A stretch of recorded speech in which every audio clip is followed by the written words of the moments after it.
My name is Lumbie Mlambo. I come from Zimbabwe. That's where I was originally born. However, I grew up here really because I've been here for many years now.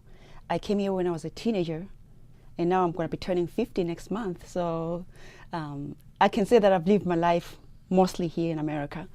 I live in Grapevine, Texas now, and I have a family, a husband and children, 2 boys. And I am the CEO of Equanimity Magazine, which is a lifestyle magazine for men and women, and it's nationally. I wanted to come up with a magazine that was different.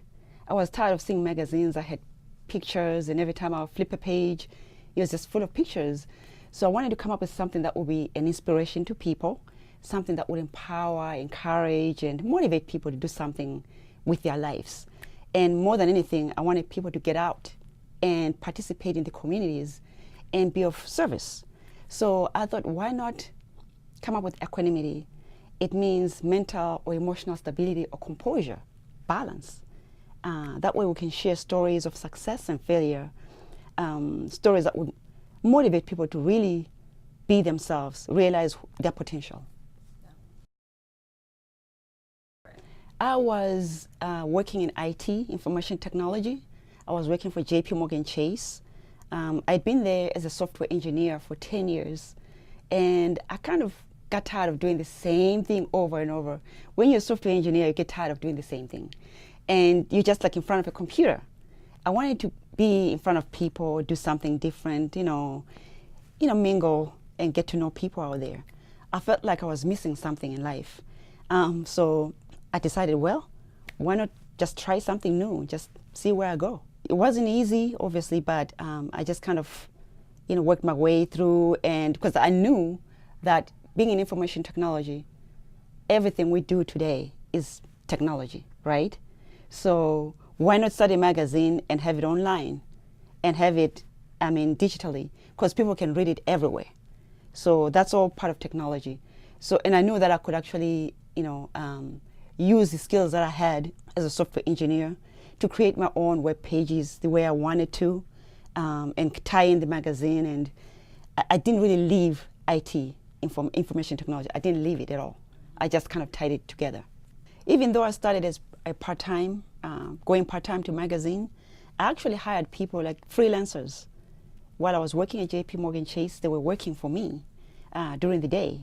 And in the evening, they will send everything that they did for the day so that I could review. And I reviewed everything and just, gave them feedback and gave them more assignments, what to do next.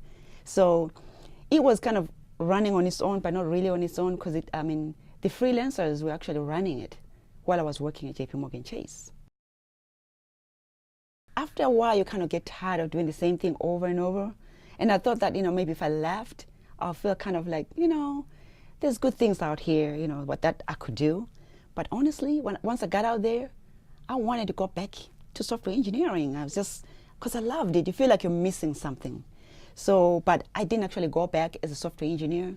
Now what I do, I'm a business analyst. I help people with whatever, they need help with their businesses. So it's still in information technology regardless, so. Oprah inspires me the most because she gives, she loves people. And that goes well with me because I love to give as well. And she gives wholeheartedly. And if we don't learn from how she gives, then we're not learning at all. And she's my inspiration for sure. I wanted to be a vehicle that I would use to help people. Not just people, but I want to be able to give, through the magazine. Right now we're doing that because we have a charity that is associated with the magazine. So we try to do as much as we can, in the communities. Not just, we try to help even business owners, young business owners, start up businesses. It is online. It is also available for people, because just face it, even though everything is digital, people still want something in print. The magazines are not going to go away as far as, being in print or whatever. So we provide the option for people to print it if they want it in print, or the option to view online for free, because that allows people to see more and more products that are in the magazine and read the stories that are inspiring, because that's what the intention of the magazine is, to help people with their problems and stuff like that. Yeah.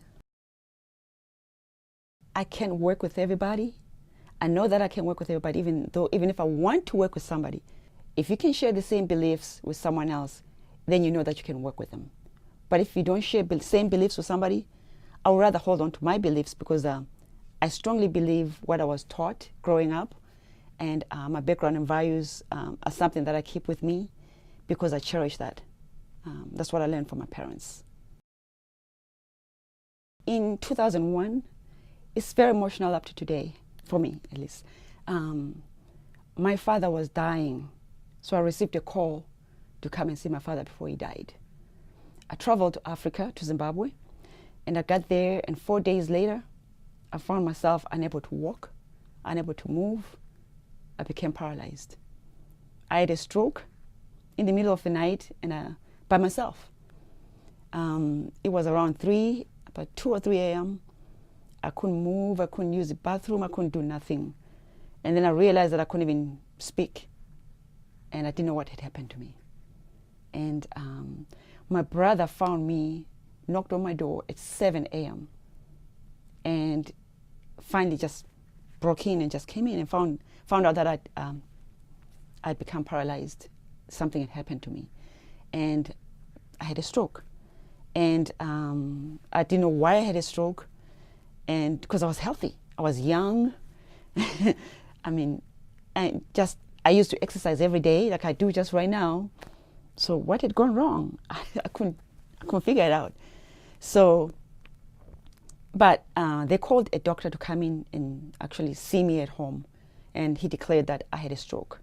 So then I would go to the hospital. They did some tests. They found out I had a stroke for sure. But little did I know that the stroke I was gonna have a stroke again 3 times in the next 2 days.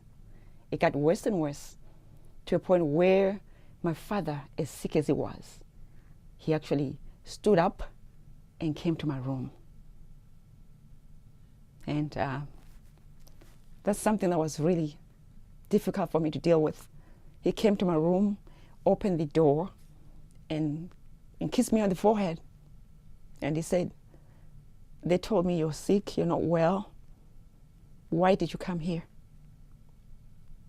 And I felt kind of intimidated that he would ask me such a question. Obviously, I came here to see you. I mean, why would you ask me that question? But anyway, and I told him I couldn't speak, so I just kept quiet. And he kissed me on the forehead again and said, "You don't have to be here. You can go back to America. Go back to where you came from. They'll take care of you there. You have a life ahead of you." And kissed me on the forehead and left the room. And that's when I found out that my father wishes me well. That's when I knew that my father was dying for sure. As much as I loved him, I knew that I had to let go. And they put him on the plane the next day. I came, went to the hospital, they took care of me.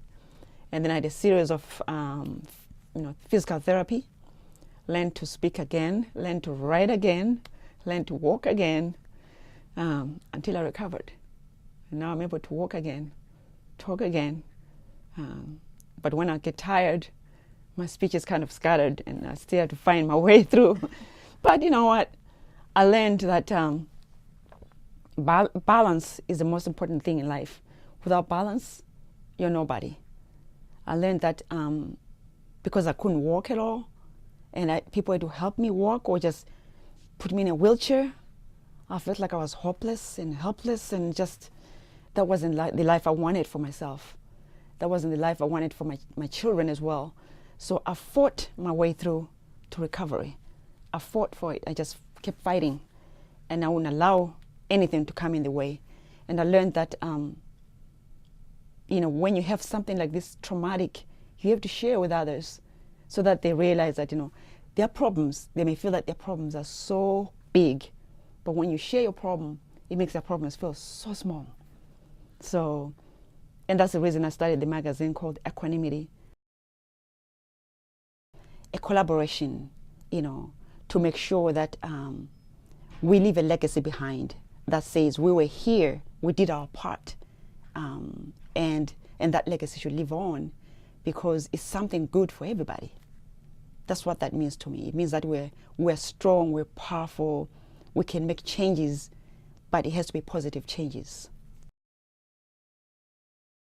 Women are so powerful, and yet at the same time they're so underestimated.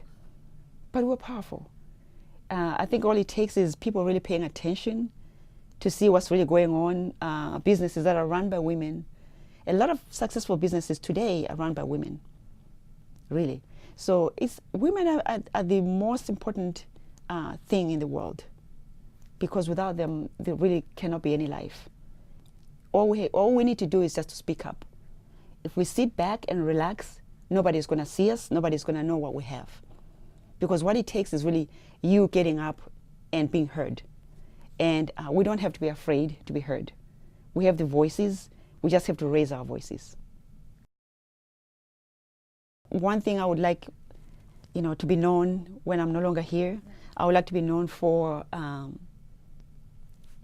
that at some point in time, I would have loved to be a magician, but it's too late right now.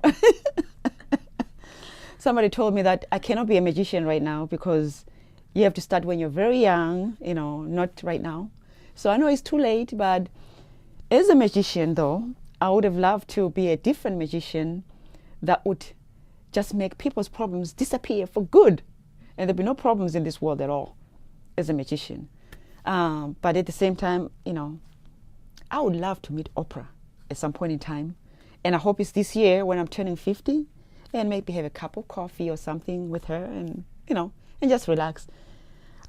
She's on Twitter, I'm on Twitter, she can find me there, I can find her. I hope some point in time she would hear or see this video and, we'll connect. Awesome.